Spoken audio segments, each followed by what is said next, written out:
दोस्तों हाजिर हैं हम फिर एक वीडियो के साथ। आज के इस वीडियो में हम एक आईपीओ की डिटेल्स का रिव्यू करने जा रहे हैं। कंपनी का नाम है ममता मशीनरी। इस समय आईपीओ की बाहर से आई हुई है, एक के बाद एक आईपीओ, और लगभग सभी आईपीओ अच्छा लिस्टिंग गेन दे रहे हैं। तो इस समय लिस्टिंग गेन को ही प्राप्त करने के लिए, क्योंकि मार्केट में काफी दिनों से एक गिरावट देखी जा रही थी, तो लोगों का जो रुझान है वो आईपीओ की तरफ ज्यादा गया। आईपीओ में डिमांड ज्यादा देखी गई, जिसके कारण लिस्टिंग गेन लगभग सभी आईपीओ ने यहां पर दी है। तो अब हम बात करते हैं आज के वीडियो में ममता मशीनरी के बारे में कि ममता मशीनरी का आईपीओ कैसा है, क्या जीएमपी चल रहा है, क्या फाइनेंशियल स्थिति है, कंपनी का वर्क क्या है और कंपनी फ्यूचर में कैसा काम करने वाली है, कंपनी के ऊपर कर्ज कितना है। इन सभी चीजों को देखने की कोशिश करते हैं। तो जैसा कि आप देख पा रहे हैं कि ममता मशीनरी एक ऐसी कंपनी है जो packaging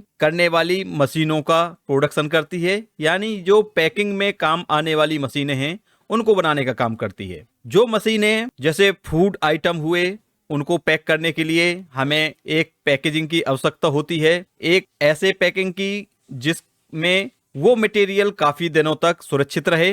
company best plastic and polymer brand के रूप में 4 बार विनर रह चुकी है, 2019 में, 2020 में, 2021 और 2022। तो लगातार ये 4 सालों तक विनर रही है अपने सेक्टर में। कंपनी अपने प्रोडक्ट को भारत के साथ साथ 75 देशों में भी एक्सपोर्ट करते हैं। कंपनी 3 प्रकार के प्रोडक्ट बनाती है, जैसा कि हमने बताया, film plant, converting machine, packaging machine. तो ये इनके 3 कैटेगरी हैं प्रोडक्शन की। कंपनी 1989 से काम कर रही है, तो काफी लंबा वक्त है इनके पास अनुभव का अपने सेक्टर में, अपने बिजनेस में, जो कि आपकी स्टेबिलिटी को दर्शाता है।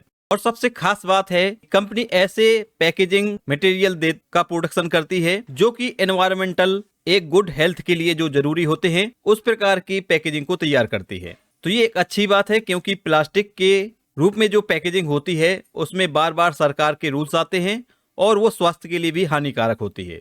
इनकी एक सब्सिडरी कंपनी है ममता एंटरप्राइजेज इंक, जो कि अमेरिका में काम करती है।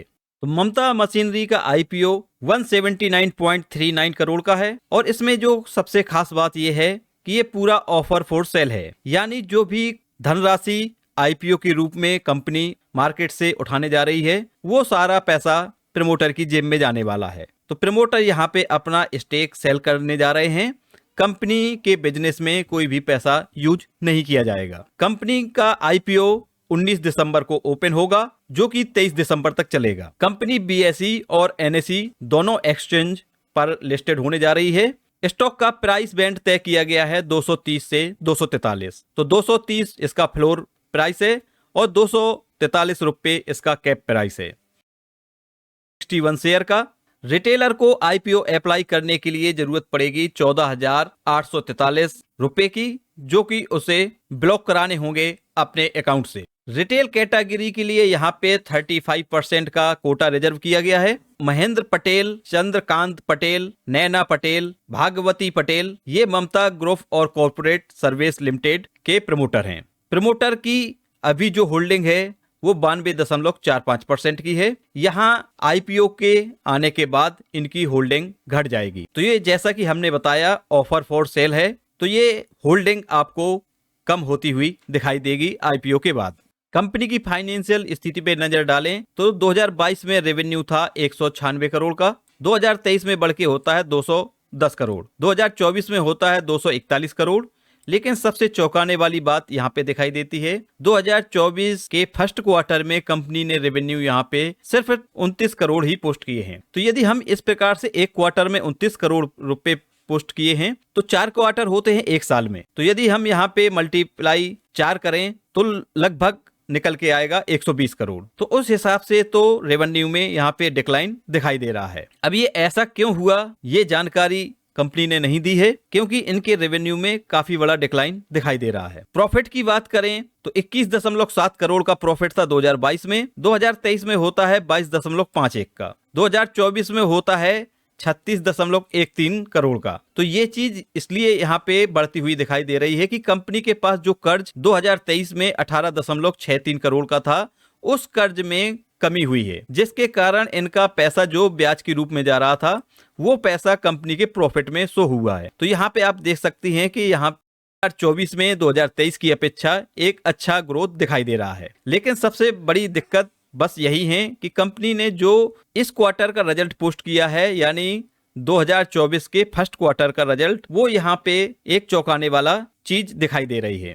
तो यहाँ पे कर्ज में तो एक अच्छी कमी दिखाई दे रही है, जो कि कंपनी के लिए बहुत अच्छी बात है। साथ में निवेशकों के लिए भी ये एक अच्छी चीज है, कंपनी के पास कर्ज कम होता हुआ दिखाई दे रहा है। कंपनी की पास्ट परफॉर्मेंस को देखें तो ROE है 27.76 की, जो कि बहुत अच्छी ROE है, और यहीं पे ROC की बात करें तो 31.29 की है। तो यहाँ पे ROE और ROC बहुत अच्छी हैं, और कर्ज कंपनी के पास है 0.09 का। तो कर्ज के रूप में भी हम यहाँ कह सकते हैं कि कंपनी के पास कर्ज नील के बराबर है। अब बात करते हैं वैल्यूएशन की। कंपनी ने यहाँ पे पोस्ट किया है वैल्यूएशन 16.59 का। अब हमें देखना होगा कि भारतीय बाजार में पैकेजिंग सेक्टर से रिलेटेड तमाम कंपनियां हैं जो कि ऑलरेडी पहले से लिस्टेड हैं, तो उन कंपनियों के साथ इसको कंपेयर करने की जरूरत है, तब हम कह सकते हैं कि ये किस वैल्यूएशन में IPO लाए हैं। यदि वैल्यूएशन सही है तब तो कंपनी के साथ जाना उचित होगा। यदि वैल्यूएशन हाई है तो फिर इस सेक्टर में कंपनियों की कमी नहीं है जहां पे हम निवेश के बारे में सोच सकते हैं। और यहाँ पे हमने कंपनियों को सिलेक्ट किया है जो पैकेजिंग, तो इसमें से गर्वेयर हाईटेक जो कंपनी है वो मार्केट के हिसाब से लीडर है, तो उसकी पी को हम यहाँ पे देखने की कोशिश करते हैं तो पी दिखाई देती है 38.5, और ममता मशीनरी में हमने पी देखा था तो वहां पे लगभग 16-17 की पी थी। तो पी के मामले में, वैल्यूएशन के मामले में ममता मशीनरी एक सही वैल्यूएशन पे IPO आता हुआ दिखाई दे रहा है।